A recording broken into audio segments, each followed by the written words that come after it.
फातिमा की रानी माँ, प्रभु यीशु की माँ, आसरा तू ही है माँ।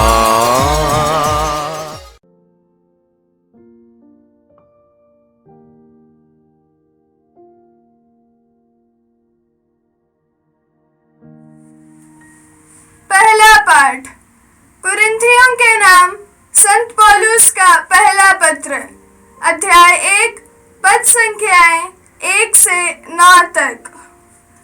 कुरिन्थ में ईश्वर की कलीसिया के नाम पौलुस, जो ईश्वर द्वारा यीशु मसीह का प्रेरित नियुक्त हुआ है, और भाई सोस्थिनुस का पत्र। आप लोग यीशु मसीह द्वारा पवित्र किए गए हैं और उन सबों के साथ संत बनने के लिए बुलाए गए हैं, जो कहीं भी हमारे प्रभु यीशु मसीह अर्थात अपने तथा हमारे प्रभु का नाम लेते हैं।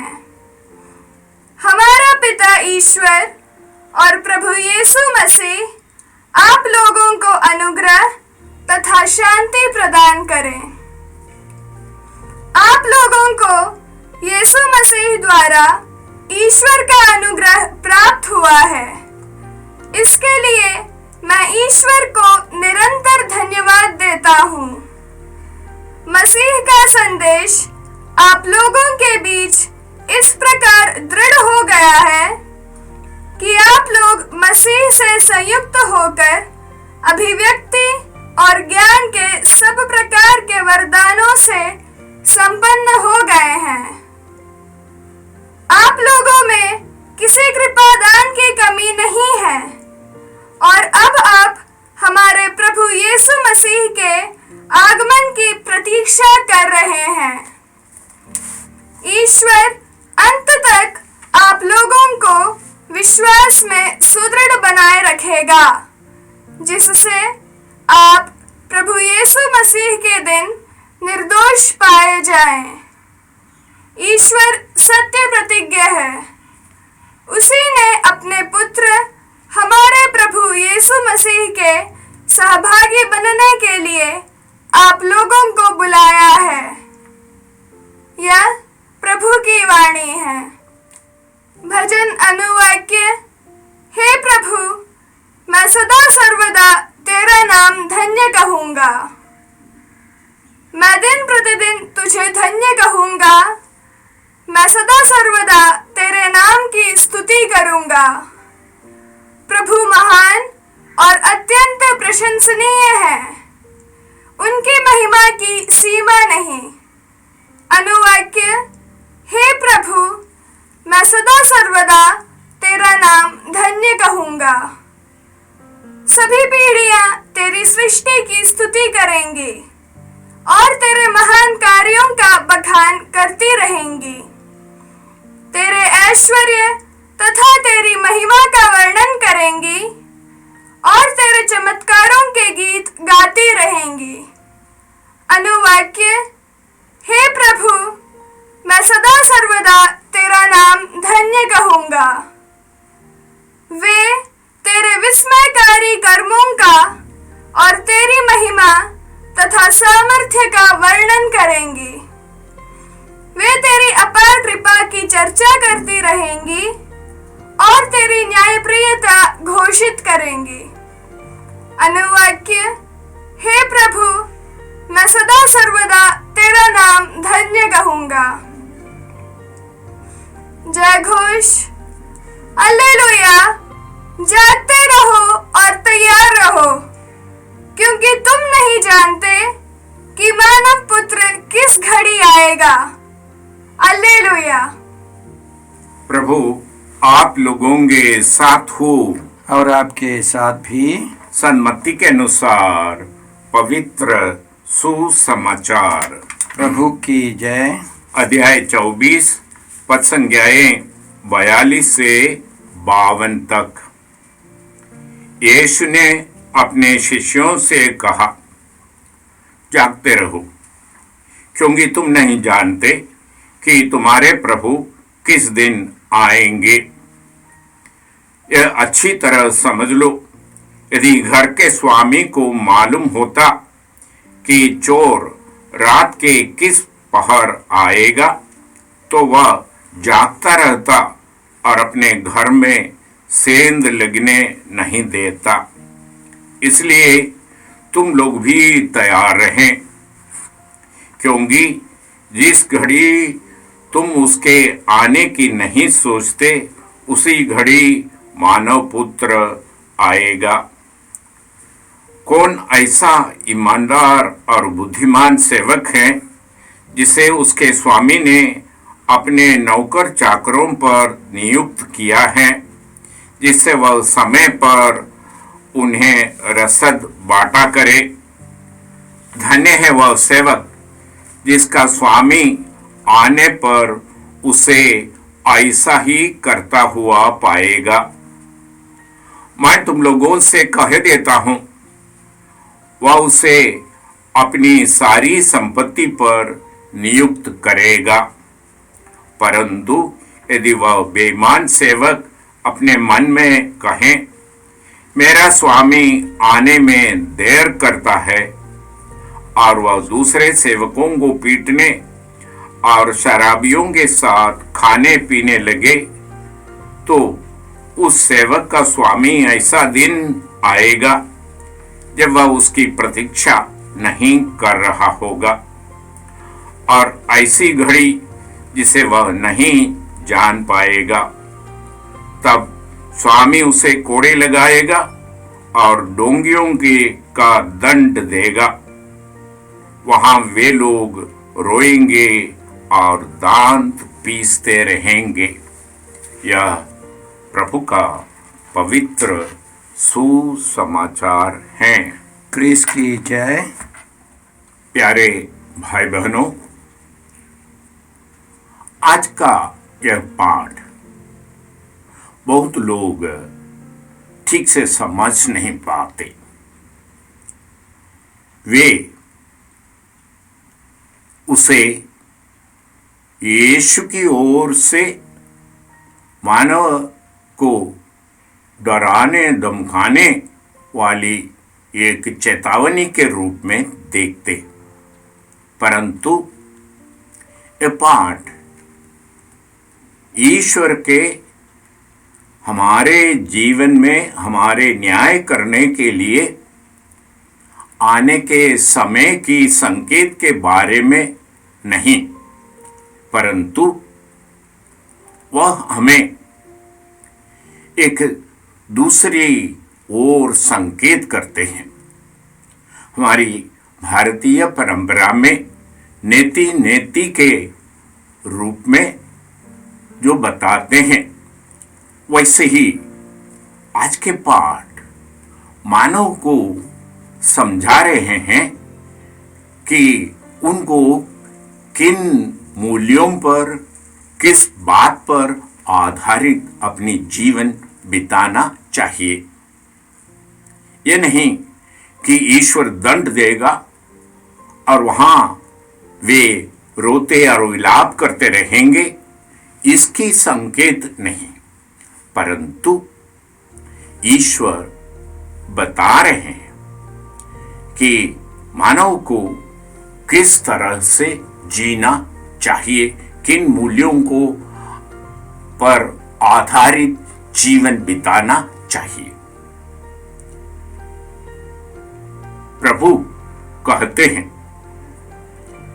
तुम इस संसार के अनुरूप अपनी वासनाओं, अपनी इच्छाओं पर आधारित जीवन बिताने से तुम सच्ची जीवन नहीं पाओगे। आज के पर्व एक ऐसी महान हस्ती की पर्व है जिसने आज के सुसमाचार को सच्ची रूप से समझा, उसके अनुसार जीवन बिताई। कार्तेज के संत अगस्तिन की मां संत मोनिका के त्योहार आज सभा मना रहे हैं। मोनिका ने अपने जीवन में उस समय के न्यायाधिपति या काउंसलर से विवाह किया था। संसार में उनकी बहुत मान सम्मान रहते थे और उनके इकलौते पुत्र दर्शन शास्त्र में पंडित थे। कार्तेज में उनका बहुत नाम था, परंतु वह विलासिता की जीवन बिताते थे। उनके जीवन में शारीरिक वासनाओं की तृप्ति की होड़ थी और उसकी मां ने समझा, मेरे पुत्र को संसार में सम्मान है, मेरे पुत्र को दर्शन शास्त्र के अगाध पंडित माने जाते हैं, परंतु जिन जिन बातों को वह महत्व देती है उनकी असारता समझकर अपने पुत्र को सच्चे ज्ञान, सच्ची बुद्धि, प्रज्ञा मिलने के लिए वह रोती विलाप करती हुई 28 साल तक प्रार्थना की। वह प्रार्थना की कि उसके पुत्र को सचमुच में ज्योति मिले, ईश्वर के सम्मुख नतमस्तक हो करके सच्ची ज्ञान, सच्ची ज्योति उन्हें मिले। सांसारिक बुद्धि, सांसारिक भोगविलास, सांसारिक जीवन में वे रमते जाने के बदले वे सच्ची ज्योति से ज्योतिर्मय हो जाए। यह शिक्षा आज प्रभु दे रहे हैं। उस नौकर के बारे में बताते हैं जिसे स्वामी ने अपने सहसेवकों पर नियुक्त किया। अगर वह अपने अधिकार की घमंड में दूसरे नौकरों को मारने पीटने, शराबियों के साथ खाने पीने, अपने अधिकार का दुरुपयोग करने लगते हैं, तो उसके स्वामी उस घड़ी आएगा जब वे उसकी प्रतीक्षा नहीं करते होंगे और स्वामी उसे दंड देंगे। इसकी बात आज प्रभु बताते हैं। इस प्रकार ईश्वर ने मानव को ईश्वरीय कृपा में पलने बढ़ने की आदेश दे करके भेजा, परंतु मानव इस आदेश को न समझ करके अपनी सांसारिक जीवन में सांसारिकता में लिप्त होकर जीने लगेंगे, तो ईश्वर प्रज्ञा और ज्योति बनकर आएंगे और वह ज्योति में मनुष्य की बर्ताव, व्यवहार न्यायोचित नहीं पाया जाएगा। यह बता रहे हैं। इसकी मतलब हम ठीक से समझ पाए। मार्कुस के सुसमाचार में हम लोग सुनते हैं, समय पूरा हुआ है, पश्चाताप करो और सुसमाचार में विश्वास करो। सच्ची ज्योति से ज्योतिर्मय होने के लिए ईश्वर मानव को बुला रहे हैं। ये संकेत हमें पाठों में बार बार मिलते हैं। धनी युवक से यीशु ने कहा, तुम्हें एक चीज की कमी है, तुम अपनी सारी संपत्ति को बेचकर गरीबों में दान दे और तब आकर मेरा अनुसरण करे। परंतु वह धनी युवक अपनी सांसारिक संपत्ति पर इतने आसक्त थे कि वह उदास होकर यीशु के पास से लौट जाते। वे अपनी सच्ची संपत्ति को पहचान नहीं पाते। सुसमाचार में कहते हैं, अगर तुम अपने झूठे धन में विश्वस्त नहीं रहे तो कौन तुम्हें अपनी सच्ची धन देगा। ईश्वर आज मानव को बुला रहे हैं ज्योति से ज्योतिर्मय होने के लिए, ईश्वर के समक्ष अपने जीवन बिताने के लिए। अगर आप लोगों में से कोई सिनेमा एक्टर जोनी लीवर की साक्षी सुने होंगे या सिनेमा एक्ट्रेस राखी सावंत की साक्षी और गवाही सुने होंगे, तो आप समझेंगे वे भी सिनेमा जगत में नाम और यश और धन दौलत कमाते हुए जोनी लीवर कहते हैं, मैं इतनी शराब पिया करते थे, इतनी सिगरेट पिया करते थे और सांसारिक जीवन में अपने आप को खोए हुए पाए थे। और तब एक दिन जीवन ईश्वर का वचन उनके जीवन में प्रकट हुई और वे प्रार्थना करने लगे और ये बात को वह दोहराने लगे। यीशु ने कहा, मैं ही मार्ग, सत्य और जीवन। और उसके साथ जोनी लीवर की जीवन बदल गए। वह सिनेमा जगत में लोगों को यीशु जीवित प्रभु के बारे में बताने में नहीं हिचके।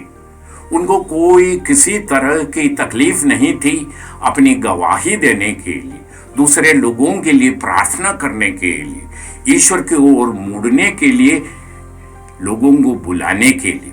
राखी सावंत भी अपनी गवाही में रोती विलाप करते हुए, लोगों के लिए प्रार्थना करते हुए कहती हैं, यीशु ही संसार के एकमात्र मुक्तिदाता है।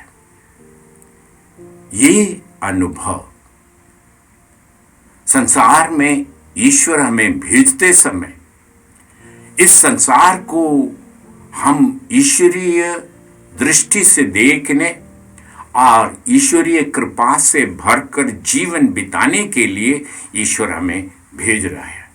भोगविलास की जीवन, इंद्रियों के सुख की जीवन, संसार की वस्तुओं से अपने जीवन को भरने की कोशिश के बदले ईश्वर के सामने खड़े होकर के ईश्वर की प्रज्ञा से भरने के लिए ईश्वर बुला रहे।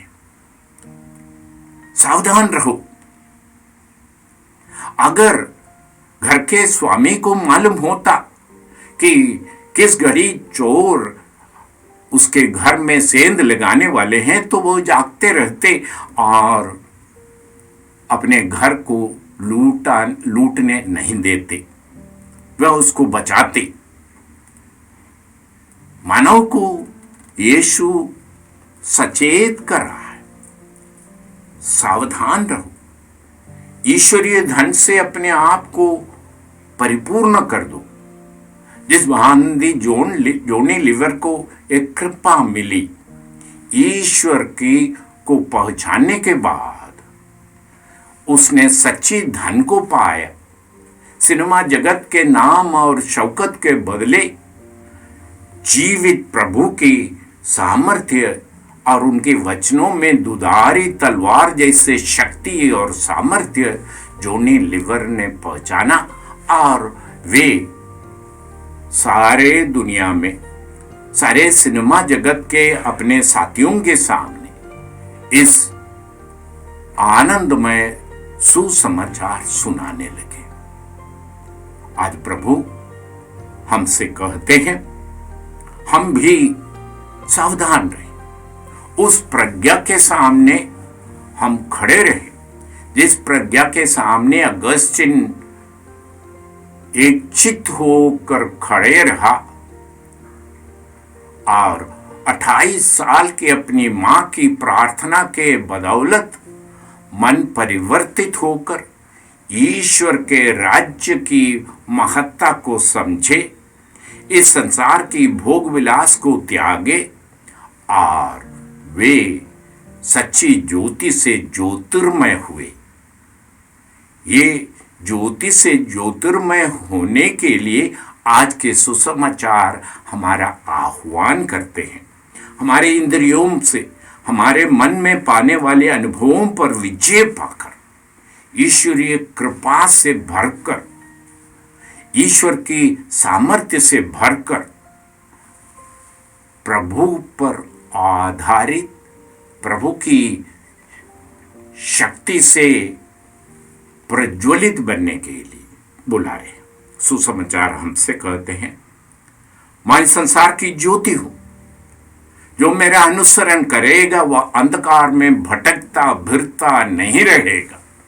यीशु के यह कथन ईश्वर की ज्योति से ज्योतिर्मय होने पर संसार की असारता हमारे हृदय में बैठ जाए और उस असार संसार पर भरोसा रखने के बदले ईश्वर की ज्योति से ज्योतिर्मय होने के लिए, इसलिए प्रभु कहते हैं जागते रहो, जागते रहो, जिससे कि जिस घड़ी ईश्वर हमारे सामने होंगे हम तैयार रहेंगे। ईश्वर को पाने के लिए तरसने वाले उन व्यक्तियों के समान बनेंगे, उन कुंवारियों के समान जो कुपी में तेल लाया गया और दुल्हे के आने की इंतजार की। उसी प्रकार हम ईश्वरीय ज्ञान से प्रज्वलित होकर जीवन जीने के लिए आज के सुसमाचार बुला रहे हैं। इसलिए दंड की बात नहीं है। ईश्वरीय रास्ते से भटक जाने पर हमें दांत पीसना और रोना पड़ेगा, ये डरावना सत्य घोषित करने के बदले हमें संकेत करते हैं हमारी खुशी, हमारी आनंद, हमारी मुक्ति किस बात पर है। ईश्वर की प्रज्ञा के सामने खड़े होना, ईश्वर के सामर्थ्य से भरना, यह सारे लोग समझते हैं कि हम अपने कमाई से नहीं कमा पाते। ईश्वर जब हमें देते हैं तभी हमें यह धन उपलब्ध होगा। मेरे पिता जिन्हें मेरे पास आकृष्ट करता है वही केवल मेरे पास आ सकता है। इसलिए आज हम ये सुसमाचार के जरिए ये संकेत पाते हुए ईश्वर की प्रज्ञा के सामने नतमस्तक होकर प्रार्थना करें कि ईश्वर की प्रज्ञा हमें प्राप्त हो, हमें प्रज्वलित करे, ईश्वर के ज्योति से हम ज्योतिर्मय हो जाए। पिता और पुत्र और पवित्र आत्मा के नाम पर आमीन। क्रिस्त में प्रिय भाई और बहनों, पिछले 2 महीने से हम लोग इस चैनल के माध्यम से मिसा के दैनिक पाठ एवं छोटा सा उपदेश प्रस्तुत करते आ रहे हैं। आप लोगों की उदारता से 1000 से ज़्यादा लोगों ने इस चैनल को सब्सक्राइब किया है। आप सबों को प्रभु यीशु भरपूर आशीष देंगे। आप कृपया यहाँ के कार्यक्रम लाइक करें, शेयर करें और बेल आइकन दबाकर हमें सूचित करें ताकि यहाँ की सारी वीडियोस आपको मिलती रहेंगी। आप अन्य लोगों को भी प्रेरणा दें ताकि वे भी इस चैनल को सब्सक्राइब करें। प्रभु यीशु आपको और आपके परिवार को 100 गुनी आशीष देंगे। जय यीशु।